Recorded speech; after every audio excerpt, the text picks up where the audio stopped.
just to go over a little bit of what game changers are about, because game changing has a very particular meaning for us. So Asia Society is trying to fill the gap in recognition for Asians who are changing our world for the better. Many people change the world, not everyone changes it for the better. And so it's not just powerful people, it's not just people with impact, it's people who are changing our world for the better and changing the way you change the world. So if you look at it, all of these people really represent new things never done before, a new way of looking at a problem or a challenge, a new way of accomplishing that.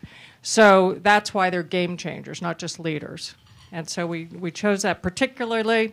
I was saying last night, since 1901, there's been 949 Nobel Prizes granted, only 54 to Asians, so about 6%. While Asians represent about 60% of the world population, and in recent years have been getting at least half of the patents in the world. So there's a gap in global recognition. And we see this in the MacArthur Genius Awards. We see it happening in TED and in all the other kind of forms of recognition. And so this is our effort to do that and to bring this incredible group each year to the United Nations and really try to let the world know about the brilliance contained with them. So we're very, very grateful for this year. So just to a quick introduction. So the man who's won not only 8 world championships, but in 8 different weight divisions is the person that in our global survey came out as Game Changer of the Year, Manny Pacquiao.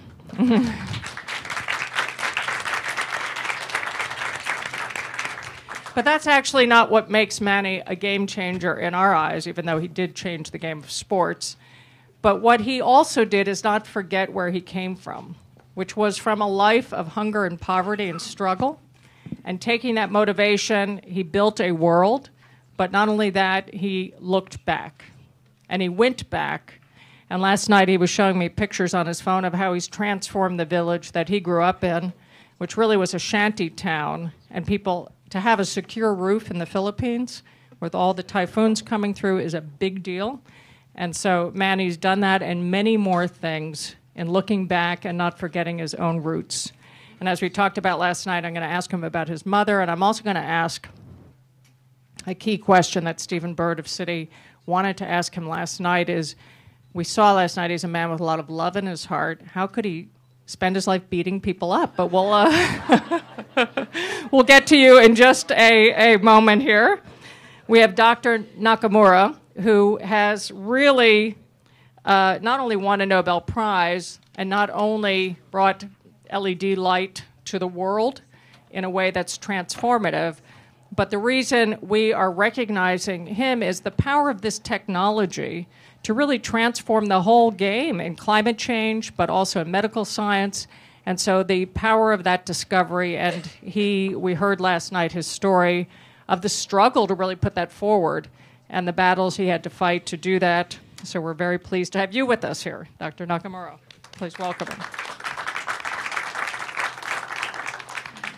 We also have the CEO of India's biggest private bank, ICICI, and Chanda Kochar. We're so glad to have you with us. Not only did she break the glass ceiling, not only has she transformed an industry, but she transformed the way we think about the unbankable. I think you coined the term. And so this is why she's a game changer to us.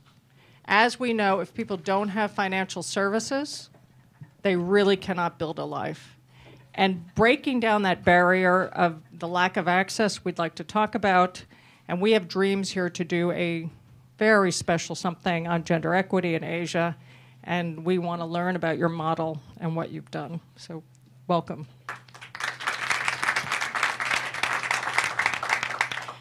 Kiran Bir Sethi is right here. She is a revolutionary in education. She's empowered children to change their world and perhaps change our world because of that. And we're going to hear about Design for Change and how that's changed the game in education in India. So welcome. And Lei Jun, who's the founder of Xiaomi. He's called the Steve Jobs of China, But, I will say he's also done something a bit different because he's really taken on that design challenge and trying to bring excellence in technology. But he's tried to reach those who would never have access to smartphones and other things. And that's why you're our game changer, because you've proven that every person on Earth, regardless of their income, should be able to have access to the kind of technology that can transform their world. So welcome. Thank you. So I'm going to ask each game changer just to tell a little bit about when they first knew they were going to do something different in life. How early back does that go? And what exactly is their vision? Like, what do they want to change? What is it in the world that they want to change? And how that relates to what has made them a game changer here today. So we'll just pass this mic down. When did I know I wanted to change something? Actually, I didn't know that. I only knew how my world changed when I became a mother. So my whole story, I keep saying, is a story of a mother. It's not about being a game changer or everything as a social entrepreneur. It really started with a simple story of how, at the young age of 5, my son suddenly didn't have a name. He became a number. And he became a statistic in a school system. And that was not good enough for me. I still remember the day I went to school and I was thinking that everybody would love my son because he was just so amazing. So I went to this teacher and said, "So, tell me about my Rag." And she looked at him and said, "What's his number?" Well, I took him out of school that day and I said, "I can do a better job." So that's really how my story started.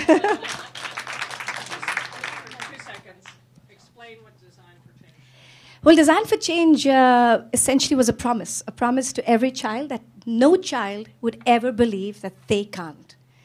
And that every child is born to believe that they can make the world a better place. And it is that unleashing of this I can superpower that Design for Change inculcates and infects in every child. Simply that. Hello. Yes. Thank you for this time. I know somebody heard last night of my message about how I changed my life. I started when I was young. We started,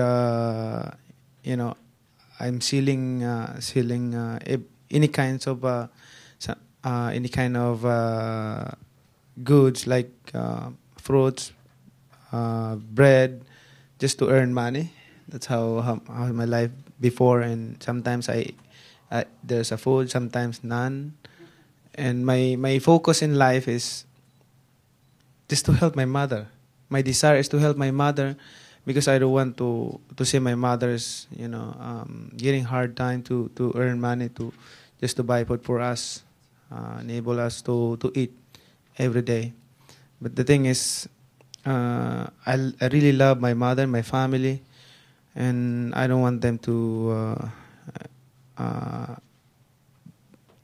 be a burden for us to earn money, and that's why we help my mother, and that's my desire. When that desire is in my heart, then that's my focus in life, that to help my mother, and because of that, now I became known not only in the Philippines but a champion all over the world, and also changed my life, of course, of of everything that I have done and earning money of this boxing world. And I'm really touched, and I want to show to everybody that we should help each other. We should have compassion to each other in helping the poor people, because everywhere I go, when I see a poor people or unfortunate family, my heart is with them. I can feel their needs. I can feel their hearts that they really need, because I've been there. That's why I can say, no, I can testify that these people are really need help from from uh, from us who are, we have money to help them. So I believe that being a game changer, just focus on what you have, what your dream, and I believe that you can get there in your dreams. You can accomplish everything when you focus. And of course, thank you for this prestigious award that by choosing me to be a Game Changer of the Year 2015. I really appreciate that, and I will never forget that in my life. Thank you to all the members. Thanks. And Chanda, when did it start for you? Well, I don't know whether there was any point in time where I thought that, I would change the game, but I thought right from the beginning what was taught to me was that I should excel in whatever I'm going to do, whatever it may be, but excel and, do it better than what others have done. And I think what that inspired me always to do was to change the rules of the game. And I think by changing the rules of the game in any environment that I operated in, maybe made me, change the game itself. But the seeds of, excelling in whatever you do, I think was set in me when I was a very young child and, because of the family values. I think that was the time when India did not really believe so much in gender diversity. And but at that point in time, I was brought up in a small city in India called Jaipur. We were two sisters and one brother, but my father gave, an equal weight to or importance to the education of the two sisters as much as he did to the son. So, and believe me, that was many, many decades ago. Without telling you my age, I would say that it was many, many decades ago. But from there on, what he said is that it does not matter what you choose to do, but try to excel in whatever you do. And from there, talking about coming to, about my working life and banking, I would say there are few ways in which we changed the game in India. First of all, I think we started in the consumer side of the banking with a constraint, because when we started as a new bank, there were already banks that existed with thousands and thousands of branches. And we thought the only way to succeed was to change the rules of the game. Rather than trying to cope up setting more thousands of branches, we would change the rules and we would say that you can do your banking through ATMs, through mobile phones, through internet, through our agents coming to you, and so on and so forth. And that's what I meant by changing the rules of the game. And believe me, that set the trend for technology being used in banking and consumers changing their experience for banking in India. And at a time when consumers used to do more than 90% of their transactions from the branches, today we are in a state where less than 10% of the consumers' transactions get done at the branches and all the rest get done at the electronic channels. Similarly, I would say that we took that journey forward and used technology to make banking so much accessible and cheaper that we could really financially include the unbanked.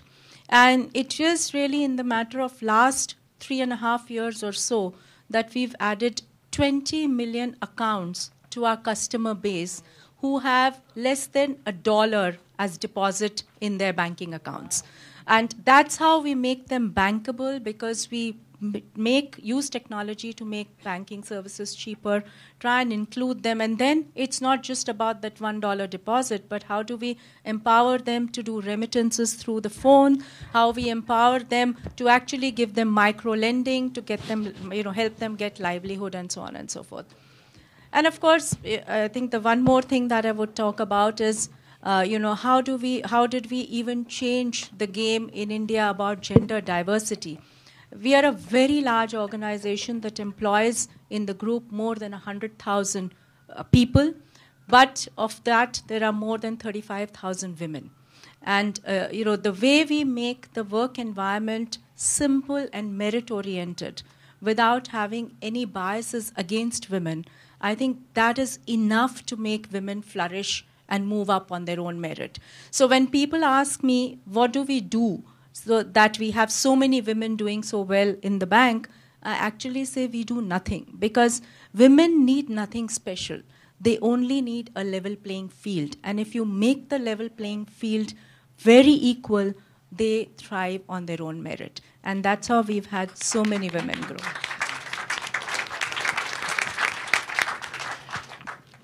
Okay, Thank so you. in my case, after graduation of University Tokushima, I joined a small company in Japan, and the company name is Nichiya Chemical Corporation. So the company was a chemical company. So at the time, they are making powders as a product. And after my joining, they were trying to develop the source material for conventional red LEDs. So I had to help, and so automatically I involved in the purification of the source material for red LEDs. And then my boss asked me to develop the conventional red LEDs. So I spent 10 years to develop red LEDs. But those product sales are very poor, because already a lot of semiconductor company already selling very good red LEDs. So after 10 years later, I gradually want to develop blue LEDs. But at that time, all over the world, blue LED research is very popular among all of the scientists. And then, so I want to do the same thing. But in my case, my company was very small, no budget, and only me. So I never expected I could compete in this field. But 10 years later, I became so desperate, because my boss asked me, you have to quit the company because you waste a lot of money for R&D, So desperately, I asked the company's founder, Nobuo Ogawa, so I want to do, blue LED research. He said, okay. And also I asked, please give me $5 million for my research. He said, okay. And also, I never been to the foreign country, so I want to go to the University of Florida for 1 year as a visiting researcher. He said, okay. And then, so everything okay. I was surprised. So, so I went to University of Florida for 1 year as a visiting researcher from 80 to 89. And I had to work together with a PhD student over there. And all the PhD students asked me, do you have PhD degree? I said, no. Have you published any scientific paper? I said, no. At that time, my age was 35 years old. In Japan, 35 years old means a retirement age as a scientist. And so after 1 year later, I came back to Japan. My dream became getting a PhD degree by publishing 5 scientific papers. In Japan at that time, we could get PhD degree by publishing 5 scientific papers. So my dream is publishing 5 scientific papers. So after there are 2 kinds of material to develop blue LEDs, zinc selenide or gallium nitride. At that time, all of scientists all over the world selected zinc selenide. Gallium nitride is almost nobody is trying, because crystal quality was so poor in the case of gallium nitride. Zinc selenide almost perfect crystal. So in order to make very efficient LEDs, we needed perfect crystals, not poor crystal. So that's the reason all the scientists selected zinc selenide. But in my case, I want to publish papers. I never expected I could invent blue LEDs. So that's the reason I selected gallium nitride. Because gallium nitride, no paper. It's easy to publish paper, but zinc selenide, tons of paper, no? So my dream was that after publishing 5 state paper, after getting PhD degree, I want to quit the company. That's it, So I selected gallium nitride, and coincidentally, I could invent blue LEDs in 5 years. That is my story. Wow.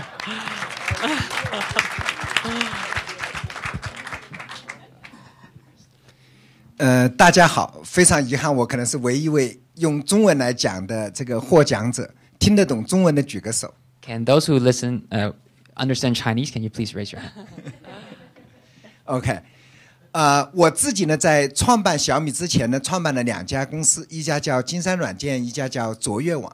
Before he started Xiaomi, he also founded 2 other companies. One is Kingsoft Software, and the other one is Joyo.com.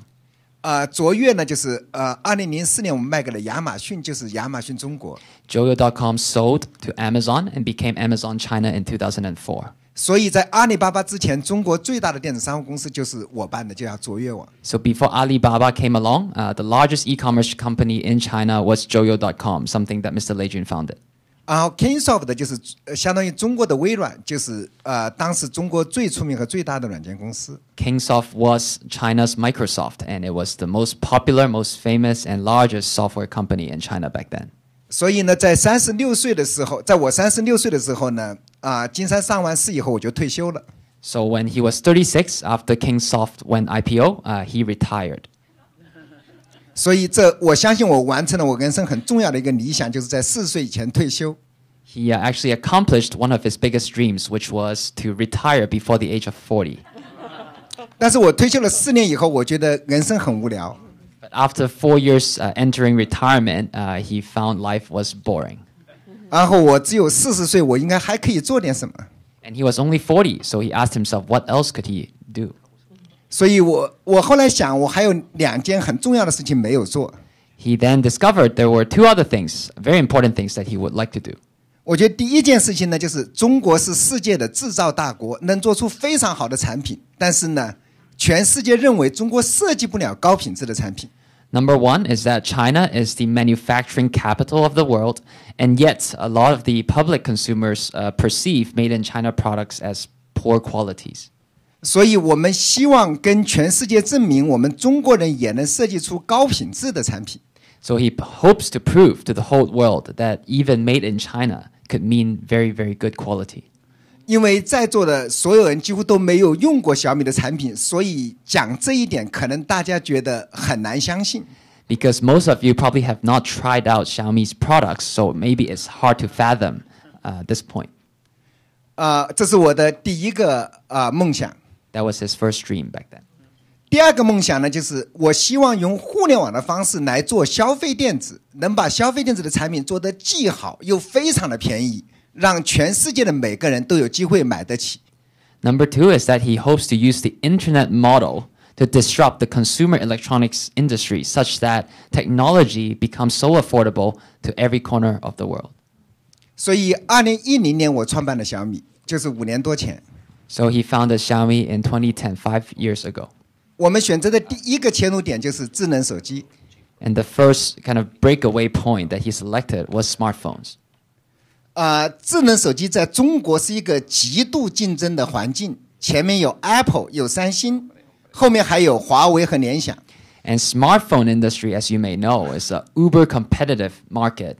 We have Apple and Samsung leading back then, and then following us, we have Huawei and Lenovo.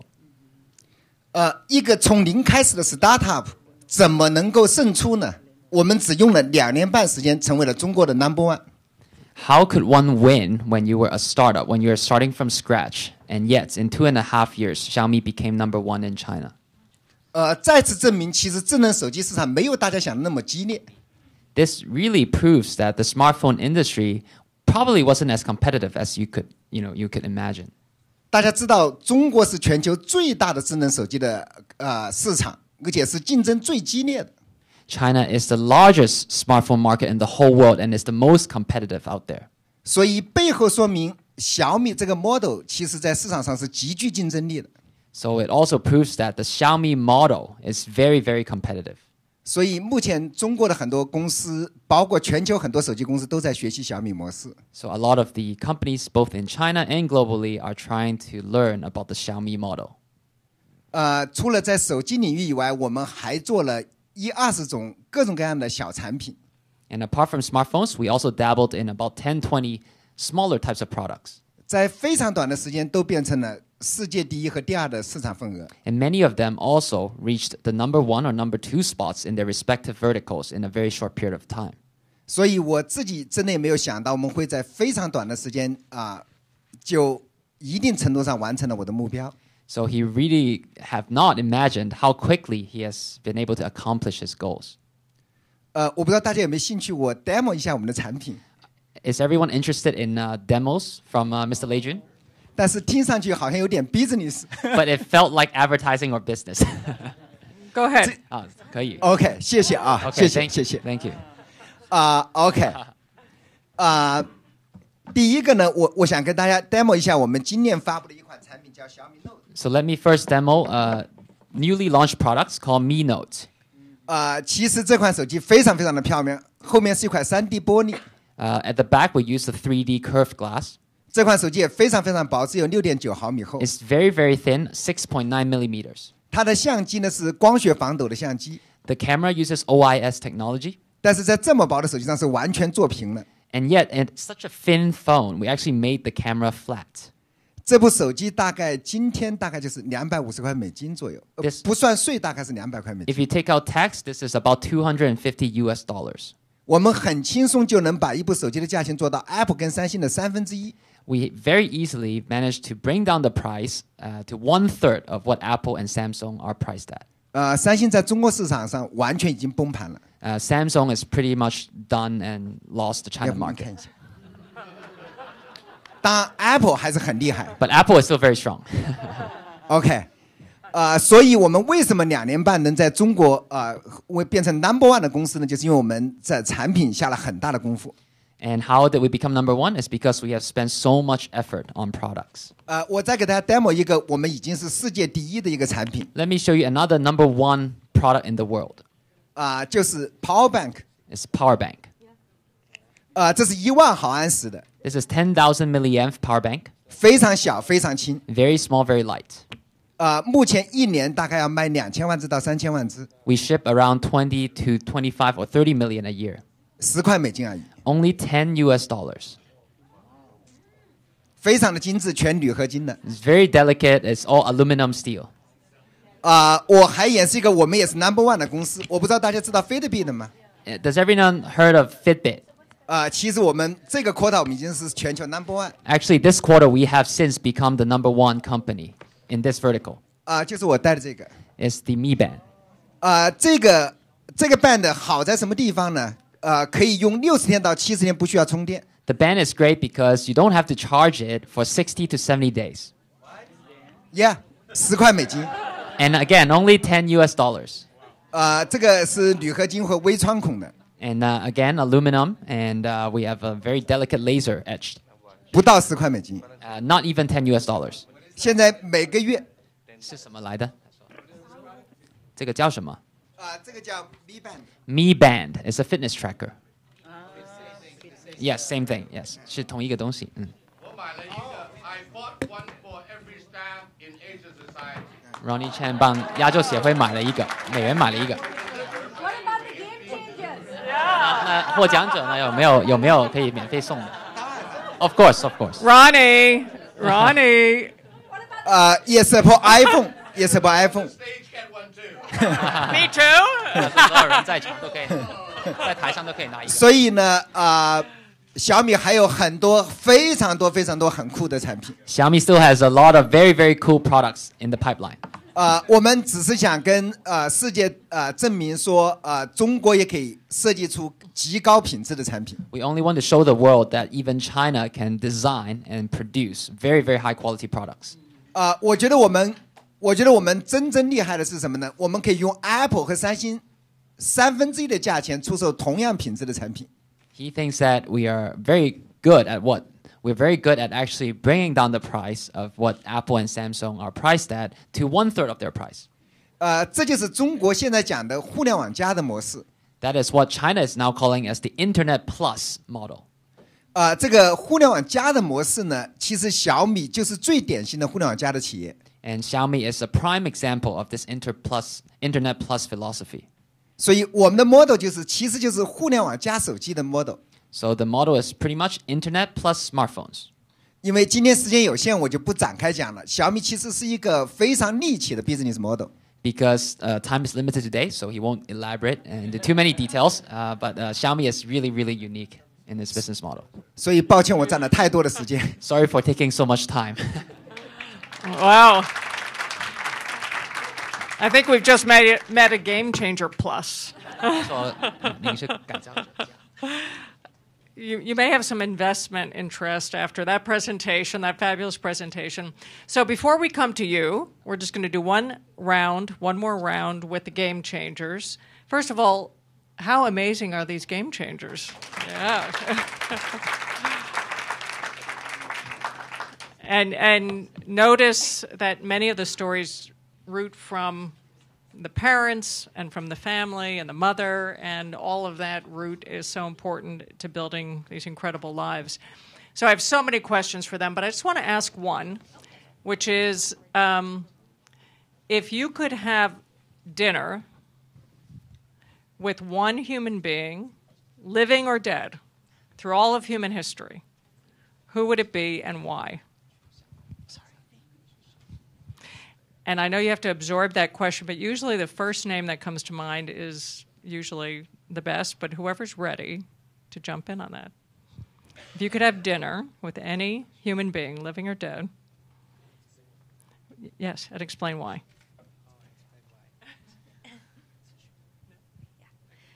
Mine's an easy one, Mahatma Gandhi.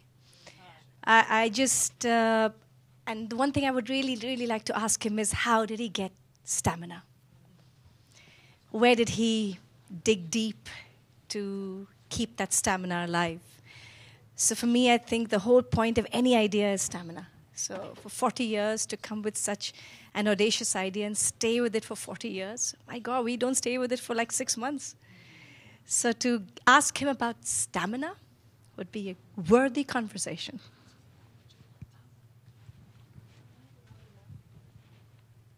For me, it's hard to choose one because I have a lot of, I inspire the people who are from nothing into something and in helping people, turning back to where they came from. And that's people that I want to have a conversation and have a dinner with me. So that's not only one, but I think many of them. Thank you. Well, tonight you'll have dinner with many of them. Yeah. These people. Well, actually, if I have to choose, I'd like to have dinner with my mother. Because I think a lot of what I have lived and absorbed is really been from her. Just to tell you a little bit about her is that I spoke about my father and I said how he laid equal importance to the education of whether it was daughters or son. But I lost my father when I was very, very young, when it was 13 years. And I think a lot of the woman empowerment that I learned was from my mother. Because from being a homemaker, she suddenly actually turned into a professional who brought up 3 children, made them complete their studies, and taught us really, how to face life, even if life is full of challenges. And as I saw her, live with us as we grew up as from children to being adults, never saw any kind of stress on her face. Though looking back now, I realize that she must have faced a lot of it. And when people ask me, what is that one recipe that taught you to kind of break the glass ceiling and face challenges or, circumstances as it came, I think somewhere at the back of the mind, it was always as I saw her leading life. And I always think that as all of us get busy in our own lives, we have less and less time for our parents. But whatever is that little time available, we should spend with them. Today, she's no longer living with us. So if I had the choice of who to have dinner with, I would always say if God would give me that few more hours to have dinner with her. So in my case, if possible, I'd like to have a dinner with my founder of my former company, Nichia. And the founder was a real venture capitalist. So basically, when I asked to do the research of Blue LEDs, he said immediately okay, and he invested $5 million. And his best thing of him is he never interfered my research at all. Zero. Just after my joining company for 20 years, always I worked on R&D, research and development. He never interfered. Always he supported me by funding the research money. That's it. So for science, the most important thing is non-interference, freedom of research. And also weekend is a lot of money. That's the best scenario. I could enjoy Joe's scenario, and finally I could invent Blue LEDs. And so in 2000, I moved to the United States because he became coma, and he had so he couldn't control anything. So gradually my position at my company gradually became worse. So that's when I left Nichia in 2000, and he passed away in 2002. So I cannot invite him dinner anymore, but I'd like to thank you for him a lot. Thank you.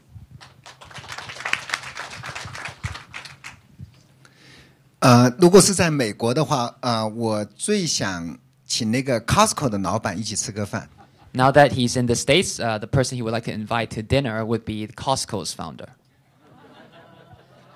我觉得 Costco 的 business 是一个非常简单的 business。Costco has a very simple business. 但是做起来是非常非常难的，就是让你的用户成为朋友是一个非常非常难的事情。But it's very, very tough to execute, to make your customers friends. 我在硅谷很多的朋友，他们都是 Costco 的 fans。A lot of his Silicon Valley friends are all fans of Costco. 在非常非常低的毛利的情况下，还能把公司做得赚钱，我觉得这个看起来很简单，做起来非常非常的难。With very, very low margins, they could still be profitable. So it looks simple from the outside, but it's actually very difficult to execute. 我其实想问他说，你是怎么能够扛住股东、朋友、投资者的压力的？ He would really like to ask Costco's founder, how do you withstand the stress from stakeholder, from your friends, from your family, from your users? 我觉得做一家伟大的公司，其实最难的就是怎么能够坚守这种和用户做朋友的价值观。He believes that to build an amazing company, how do you stick to the philosophy of making friends with your users, with your customers? 所以我觉得小米要向 Costco 学习。然后坚持这种价值观。So Xiaomi needs to learn from Costco and again stick to the philosophy. 在过去的5年里，很多人都告诉我说你的产品做得很好，你可以卖得更贵，你可以卖得像 Apple 一样的价钱。我说那不是我。A lot of people told him, your products are amazing, you could have sold it as much a higher price. And then Mr. Leijun told him, that's not me. 我也不羡慕这样的企业。And I also don't envy that type of corporation or company. 我想这个世界上会有更多人喜欢我们和欢迎我们的。He believes that there are more people out there in this world that would like us and welcome us. 所有人都喜欢又好又便宜的东西。Because everyone likes cheap but yet very good products. 就像大家去 Costco 购物的感觉一样的。Just like how you shop at Costco. 我真心希望大家有机会去小米拜访，你会看到各种各样做的非常精致、非常漂亮又非常便宜的东西。We hope that you would one day come visit us at Xiaomi and you would be able to check out a lot of these amazingly built yet very affordable products. 所以小米在中国拥有非常多的 fans， 现在有1.3亿人在用我们的产品。So in China we have a lot of fans, over 130 million people enjoying Xiaomi products. 这就是为什么我很佩服 Costco 的原因。So that's why he really admires Costco. Thank you. Okay, questions from the audience? And maybe introduce yourselves as you ask. Hi, I'm Kirtana Pai. My husband, Ashit Mehta, is a new trustee at the Asia Society. I want to say congratulations to all of you. Very excited to hear all of you speak. I have a question generally on technology for both Chanda Kochar and Lei Jun. Given that both of your products, financial world, banking, depends on technology, smartphones, of course, how do you approach and see the threat of cybercrime, which is a threat to both your business as well as your business? What do you think? Is there a solution to this, or is this something that could cause tremendous chaos in our world?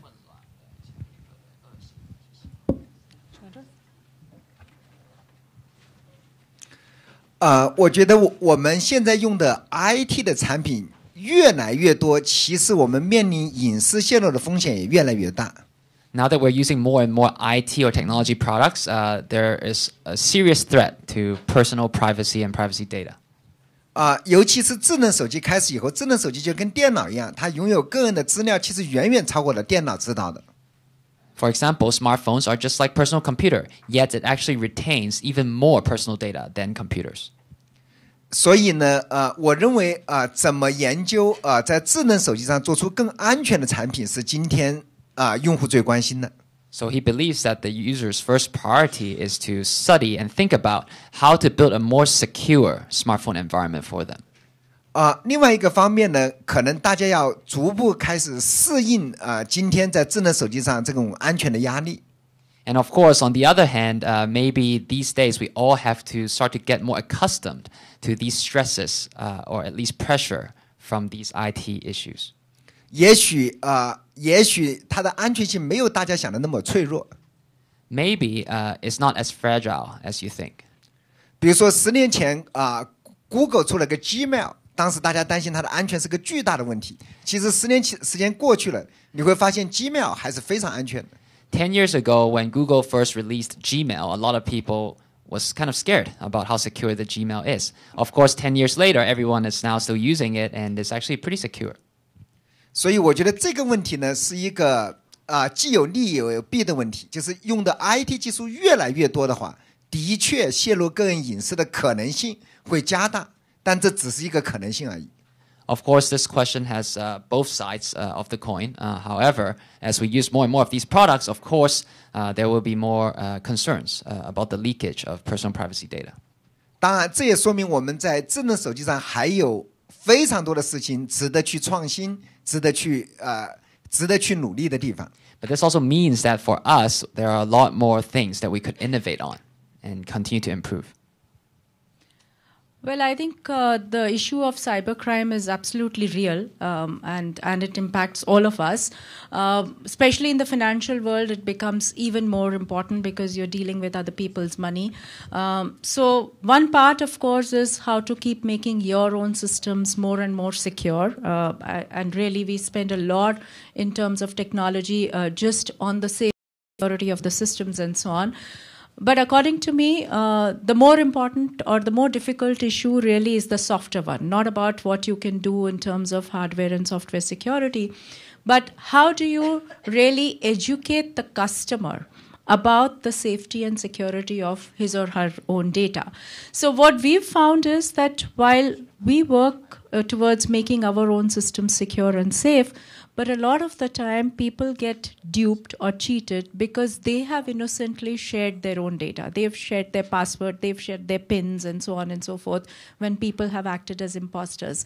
So we also spend a lot of time trying to educate the consumers to say, please do not share your PIN with others, please do not share your passwords with others and so on and so forth.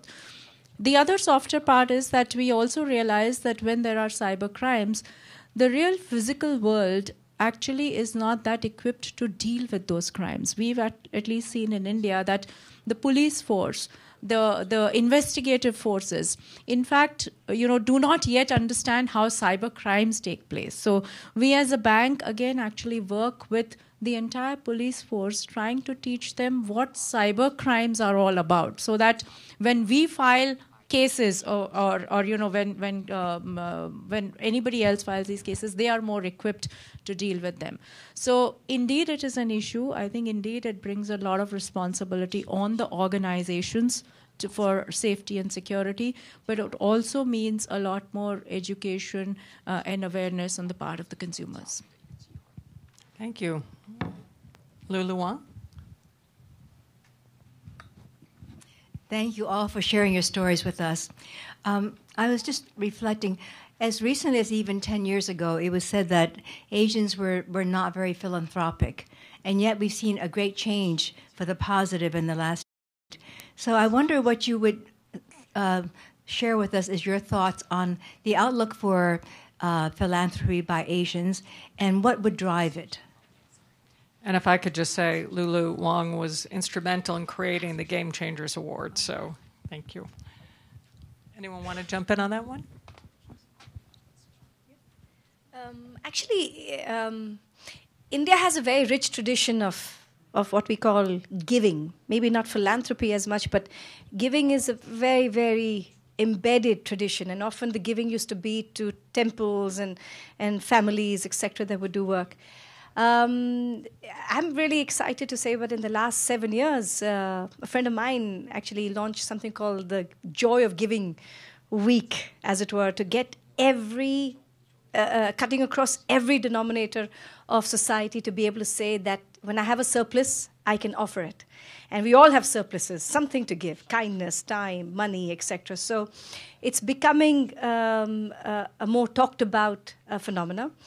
And the idea of philanthropy is now changing its story from not just to temples, but to richer legacies, which personal wealth is now being set aside for a larger good. So, and I think that conversation is now shifting quite well in India. So,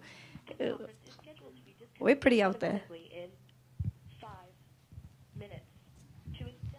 What's happening in 5 minutes? We're going to let you all go get rest 5 before minutes. dinner. Yes. Anyone else? The conference line? We can just turn it off. Anyone else with a question? So I'm going to ask one final question then, which is, if you had a magic wand, good luck translating that, and could change one thing in the world, what would be one of the things that you would feel should be changed? French fries. Everywhere? Everywhere. It is the weakness. I think speaking less and listening more.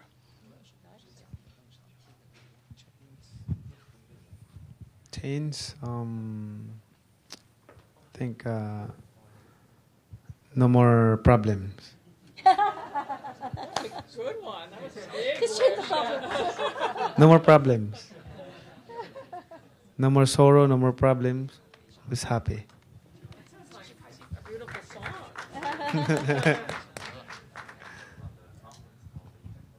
Well, I would say if we can change the age or reverse the age. I think, there's just so much energy and excitement from which I get from the youth, especially coming from India, where so much of our population is young. You see young changing the world. And, I just think that if more and more of us could remain young longer, think young, think of keeping on changing the world, that would make the world a different place to be in. I don't know if this is change or not, but basically I think the population increase is a big problem right now. So I want to change the increase of population, because the increase of population is causing the shortage of the food, shortage of the water, shortage of the energy, and all kind of fighting is happening due to this increase of the population. So I want to change this problem, but I don't know what kind of idea is best.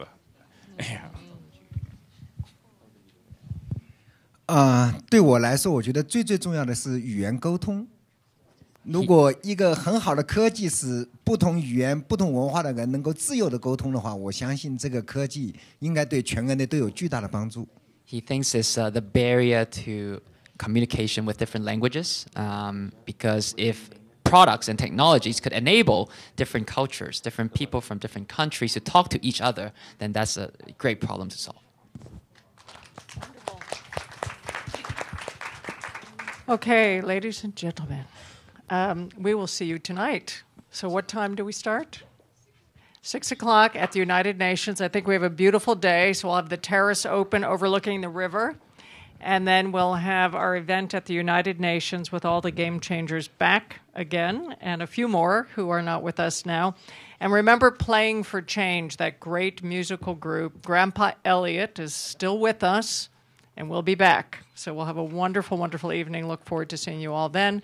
Thank you all for a wonderful board day. Thank you. Game changers.